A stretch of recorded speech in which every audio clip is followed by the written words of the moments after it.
E para todos os públicos.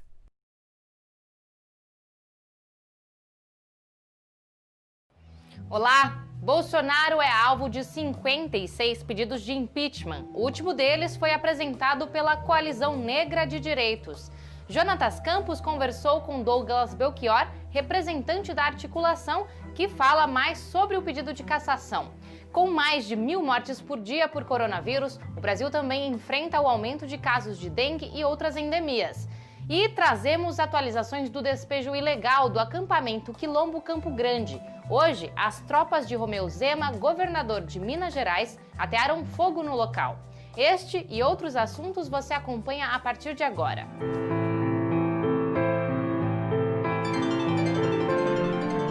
Central do Brasil.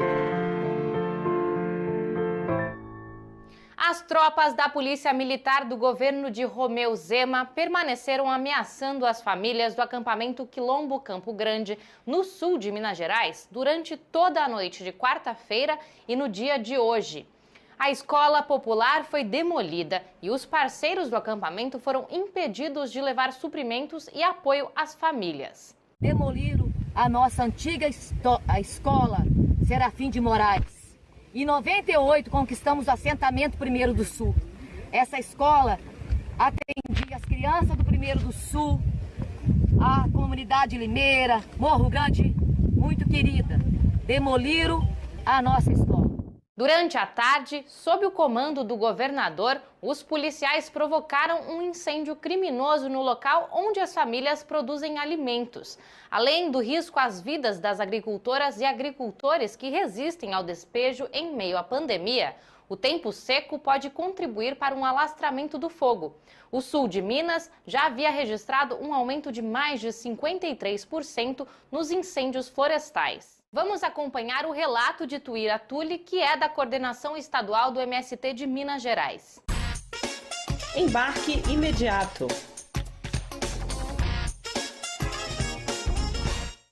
A gente está aqui no Quilombo Campo Grande há mais de 36 horas resistindo a essa reintegração de posse ilegal e agora a forma deles atacar a gente e é um conluio entre a polícia militar e o fazendeiro que quer essa terra de volta e essa terra é nossa, colocar o fogo no nosso território, que a gente produz alimento e esse território que é onde a gente cria os nossos animais. A gente quer denunciar a covardia do Romeu Zema por estar legitimando essa ação, por destruir a nossa escola e a gente vai resistir. Já são mais de 104.000 pessoas mortas por coronavírus no Brasil. Enquanto a Covid-19 avança, outras doenças também não dão trégua. Na América Latina, houve um aumento de quase 140% no número de casos de dengue durante a pandemia, em comparação com o ano passado, segundo a Organização Pan-Americana da Saúde. Zika e chikungunya também apresentaram um crescimento no número de casos. Afonso Bezerra traz as informações. Trilhos do Brasil. A maquiadora Priscila Gonzaga adoeceu exatamente durante a pandemia do coronavírus. Ela foi uma entre as 875.000 pessoas que tiveram dengue neste período crítico do país. Assim que ela percebeu os sintomas, desconfiou que poderia ser Covid, dada algumas semelhanças entre as duas doenças, e ficou muito preocupada com a situação do seu filho. Foram 5 dias de sintomas bem pesados e ficar deitada e água. Teve um dia que eu consegui fazer uma refeição por obrigação, porque eu não conseguia levantar da cama. E como eu cuido sozinha do meu filho em casa, né? E só tá ele é pequeno, eu tinha que levantar, tinha que fazer comida, tinha que dar banho, porque ele é autista e ele não é totalmente independente, né? Apesar de ser criança, ele não é independente. Por causa da Covid-19, o Sistema Único de Saúde ficou sobrecarregado. A rotina dos agentes de saúde foi alterada e os pacientes com sintomas evitaram procurar as unidades com medo do coronavírus, como explica o infectologista da Fundação Oswaldo Cruz, André Siqueira. Com a restrição das atividades, a visita domiciliar para avaliar criadores do mosquito, visitas domiciliares também para educação em saúde e mesmo para avaliação de casos suspeitos diminuiu bastante. Então as pessoas deixaram de ser investigadas e testadas para essas doenças nessa situação. Mesmo com o histórico das endemias, muitos estados não aperfeiçoaram o protocolo de atendimento para as doenças recorrentes e se concentraram nos pacientes do coronavírus, como explica o médico Ronald Wolff. Eu tenho visto assim que às vezes a preocupação excessiva com a pandemia tem feito alguns lugares negligenciarem um pouco os pacientes, não só com questão dessas outras endemias, de chikungunya, dengue, outras coisas, mas assim, às vezes as pessoas precisam de algum exame e tem algumas unidades dizendo assim, nós não estamos investigando isso agora, só quando terminar a pandemia. E essa pandemia pode ficar entre nós aí por 2 anos. Dos trilhos do Brasil, a gente vai parar na cultura. A sugestão de hoje é de um sanfoneiro da Paraíba. Parada cultural. O de Casa Central do Brasil, quem fala é Lucas Dan, artista, compositor, sanfoneiro da Paraíba, João Pessoa. Vim aqui indicar um disco para vocês, Montanha Russa, do fabuloso Trio Nordestino, de 1974, pela Copacabana. Um disco espetacular, produzido pelo Lindu, com composições de Antônio Barros Cecel, Anastácia, Dominguinhos, João Silva, grandes clássicos como o Chililique e pedradas maravilhosas como Desilusão de Anastácia e Dominguinhos. Montanha Russa, do Trio Nordestino. Depois do entregador negro humilhado por um homem branco em um condomínio de luxo, esta semana mais um caso de racismo escancara a importância da luta antirracista. A juíza de Curitiba, Inês Arpeleon, condenou um homem a 14 anos de prisão, afirmando na sentença que ele era criminoso por conta de ser negro. Mais informações na reportagem de Camila Piacese. Nathan Vieira da Paz, de 48 anos, foi acusado por ser negro pela juíza Inês Zarpelon de integrar um grupo criminoso que praticava furtos no centro de Curitiba. O fato repercutiu e associações e movimentos populares se manifestaram contrários à decisão da magistrada. A coordenadora do Núcleo de Trabalho da Comissão de Direitos Humanos do OAB de São Paulo, a advogada Ana Lúcia Marchiori, ressalta que a sentença publicada na terça-feira revela o racismo estrutural no Poder Judiciário.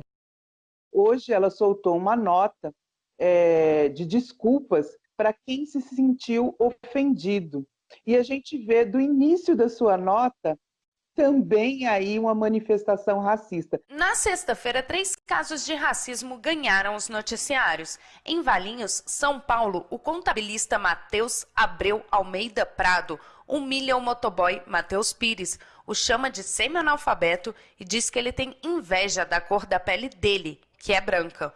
Outro entregador por aplicativo também sofreu racismo, dessa vez dentro de um shopping carioca. Matheus Fernandes foi agredido pelo segurança enquanto trocava um relógio de presente para o seu pai. Ainda na sexta, o advogado Gregório Fernandes, de 46 anos, teria ofendido agentes penitenciários em São Paulo, sendo que um deles foi alvo de racismo. O morador do Distrito Federal Wallace Neguerê, do movimento Todos pela Democracia, explicou que os negros estão de mãos atadas diante dos acontecimentos. Nós estamos vivendo um momento muito complicado, muito difícil, que nós de alvos estamos virando caça. Precisamos mudar isso, precisamos lutar, precisamos, reivindicar, exigir o nosso respeito. Pela primeira vez na história do país, o movimento negro pediu o impeachment de um presidente. A Coalizão Negra por Direitos apresentou na quarta-feira o documento assinado por mais de 600 entidades e personalidades. O pedido se soma aos outros 55 que também exigem a cassação de Bolsonaro. Jonatas Campos conversou sobre esta ação com Douglas Belchior, que é da Coalizão Negra. Entrevista Central. Olá! Hoje a Entrevista Central conversa com Douglas Belchior, professor, ativista e cofundador da Uniafro Brasil e da Coalizão Negra por Direitos. Belchior, agradecemos a sua participação e já fazemos uma primeira pergunta. A Coalizão Negra entrou com um pedido de impeachment contra o presidente Bolsonaro. Você pode detalhar as motivações jurídicas e sociais de mais essa solicitação? Bom, nós vivemos um quadro de terror, uma radicalização do genocídio negro no Brasil.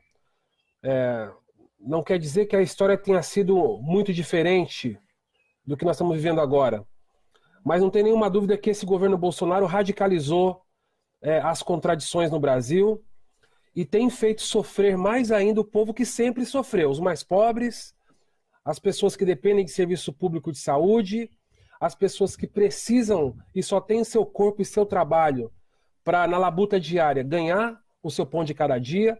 E em relação à pandemia, ou seja, uma situação ruim, um quadro drástico de desigualdade e de violência sistêmica, que em meio à pandemia piora muito mais, fica muito mais evidente. E o governo Bolsonaro é diretamente responsável pela radicalização desses problemas e, sobretudo, pelo número tão vultoso, tão gigantesco, tão assustador de mortes. Ou seja, o Estado brasileiro jogou a sua população à mercê do vírus, que é altamente contagioso e mortal. Então, esses são motivos mais do que suficientes para que o parlamento brasileiro, e principalmente para que Maia, decida se ele vai continuar posando de democrata ou se ele vai efetivamente se colocar como cúmplice desse genocídio. Como tem sido o trabalho social, o seu, por exemplo, que é na área da educação, nesse momento de isolamento social e de pandemia? Nós temos trabalhos de décadas em comunidades, em bairros periféricos, no estado de São Paulo, no Rio de Janeiro, e esse trabalho está totalmente comprometido por conta da pandemia, assim como as escolas públicas, os espaços de aglomeração, os espaços educacionais tiveram que paralisar seus serviços, os nossos também. Nós organizamos núcleos de educação popular, educação em direitos humanos, com professores voluntários, em comunidades, em favelas, em bairros negros. Isso ficou paralisado esses meses todos, continua ainda sem previsão de volta, mas a nossa atuação não parou, porque a gente foi obrigado, pelo contexto, a se dedicar ao apoio humanitário, acompanhar as famílias com pessoas doentes que o Estado não atende, então a gente colocou em prática um programa de agentes populares de saúde, fazendo acompanhamento também do ponto de vista humanitário, apoiando com alimentação e produtos de higiene e, sobretudo, mantendo a mobilização nos bairros em torno da busca de direitos nesse momento tão difícil de aumento do desemprego, da miséria, da violência. Belchior, você falou dessas atividades que, na verdade, é o povo cuidando do povo, né? E eu queria lhe citar o exemplo da República de Paraisópolis, onde o bairro inteiro se organizou para se proteger contra a Covid-19. Isso é um indicativo de que as periferias vão sair mais organizadas dessa pandemia? Olha, as periferias sempre estiveram organizadas. A luta pela sobrevivência é permanente. As periferias, os bairros negros, como eu prefiro chamar, ou bairros de maioria negra, elas são territórios que são abandonados pelo Estado do ponto de vista dos direitos, da oferta de serviços, historicamente, e, ao mesmo tempo, é o território onde o Estado joga a maior parte dos recursos que eles chamam de segurança pública, mas é de repressão aos pobres, repressão policial aos negros. A população nas periferias já precisa dar conta de sobreviver, de ganhar seu pão de cada dia. Essa organização e esse autocuidado sempre existiu. Agora, é óbvio que a influência política, a incidência política do ponto de vista da presença, não é? Do pensamento conservador, também da assistência permanente que requer recursos, nem sempre nós progressistas é que estamos organizando esses territórios. Agora, que eles estão organizados para sobreviver à barbárie, ao genocídio, a gente percebe que reage o tempo todo. Então, o que falta é a presença do nosso setor organizado politicamente disputando esses espaços políticos. Eu fico por aqui. Acesse o QR Code que aparece aí na sua tela para acessar todos os nossos conteúdos. O Central do Brasil volta amanhã.